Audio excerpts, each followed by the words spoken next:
Okay, we are getting close to the end of all things here, as uh, Frodo, I believe, said to Sam, or Sam said to Frodo as they were on Mount Doom. Well, hopefully it's not that apocalyptic.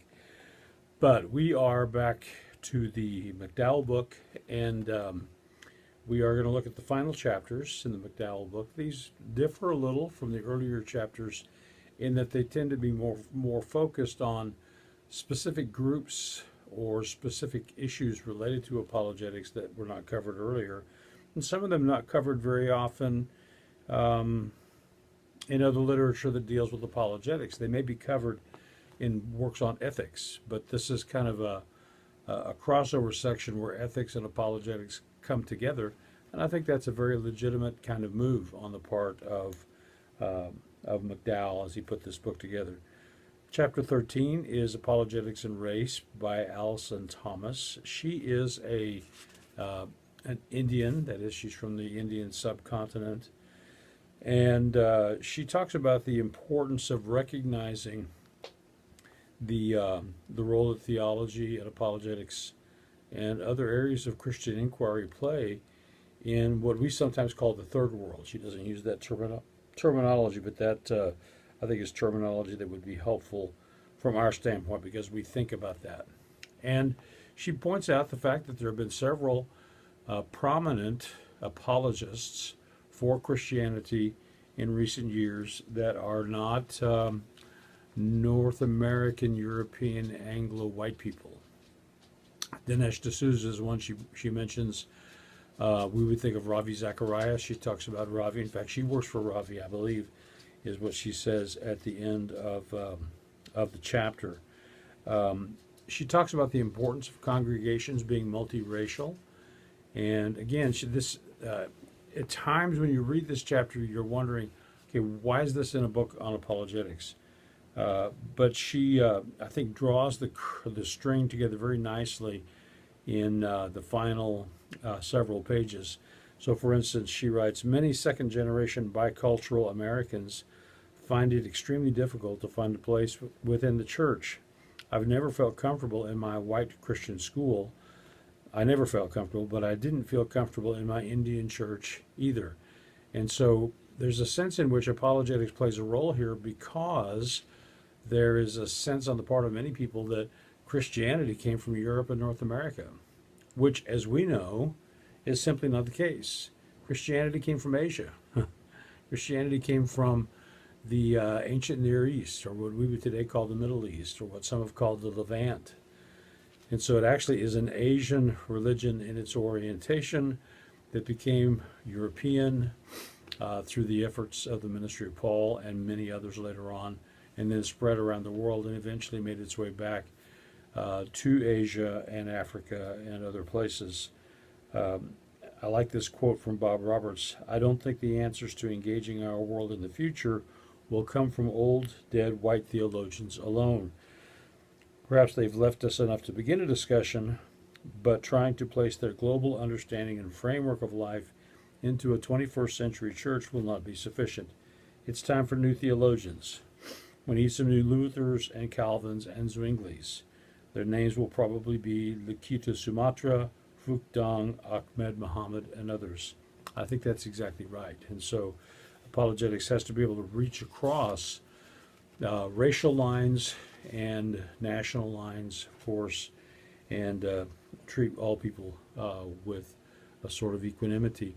I have two biracial grandchildren, and so I understand this.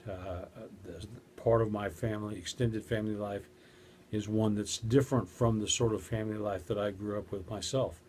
But God has blessed us in that way. Then in chapter 14, apologetics basically toward the homosexual community. There's probably nothing more timely than this. I'm not going to try to date this lecture in the moment that I gave it specifically, but over the last months, there has been a great deal in the news, including murders of homosexual people at a bar. A whole lot of these kinds of issues, and of course the elevation of the lesbian, gay, bisexual, transgender, queer approach to life by not only philosophers and ethicists, but politicians. The federal government has stepped in, mandated that anybody can use anybody's bathroom and locker room and shower if it's in a public place.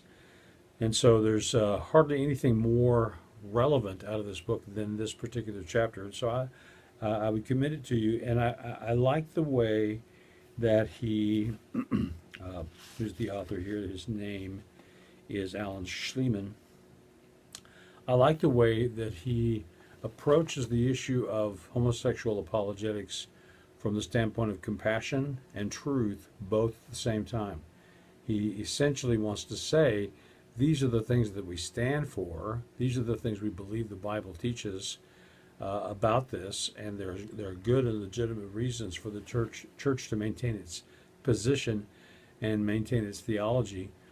But that has nothing to say about whether or not we should reach out to people who are caught in a lifestyle. There are a lot of good little, just sort of, subtle issues in this chapter. I would recommend that if you find yourself in a ministry to gay people, and specifically if you have gay teenagers attending your teenage Bible studies, or effeminate teenagers on the part of boys, those who might very easily make the transition into the gay lifestyle, read this chapter 2 or 3 times and come back to it again in a few months and read it again, because there's a lot of very practical advice here that I think would help us be more effective in reaching out to the people from the gay community. Make no mistake about it. I stand firmly on Scripture that teaches that homosexual behavior is a sin, just like adultery is a sin, and just like lying is a sin, and just like cheating people is a sin, and so on and so on. Would not ever want to back down from what the Bible teaches about any moral issue, and do not believe there's adequate hermeneutical grounds for saying that we live in a different world today, and if Paul had been here today, Paul would have written Romans differently. I simply don't believe that. But when it comes to ministry to people, there's some good words here. And over the years, because my ministry has been as long as it has been, I'm 61 years old now, there were times 20 years ago, 15 years ago, 25 years ago, when I had opportunities to minister to people who were of a homosexual orientation, and somehow God gave me enough sense to do and say the right things. And I don't know that I ever found myself in a confrontational situation where I would have essentially given the impression that I think that God hates fags, just to put it in modern day terminology. But that was more a matter of instinct and God's protection on my life than it was being well knowledgeable about these issues. It's something we're all going to have to do more with as time goes by. Abortion and common ground. Here he talks about abortion and apologetics, was something that I don't know that I'd thought much about. I've thought about abortion. I've thought about crisis pregnancy centers. I've been involved with those kinds of organizations. I've given money to them. I've been to them. I have talked to people about abortion. I've preached on abortion and all of that, but I'd never thought about it in terms of apologetics. And much of the wisdom here is similar to the wisdom throughout the book, that we have to be pastoral in the way that we reach out to people. We can't simply be mean or accusatory or leave people with the sense of, yeah, you made a mistake and there's not really much hope for you now. You killed your child in your womb, and what do you want God to do?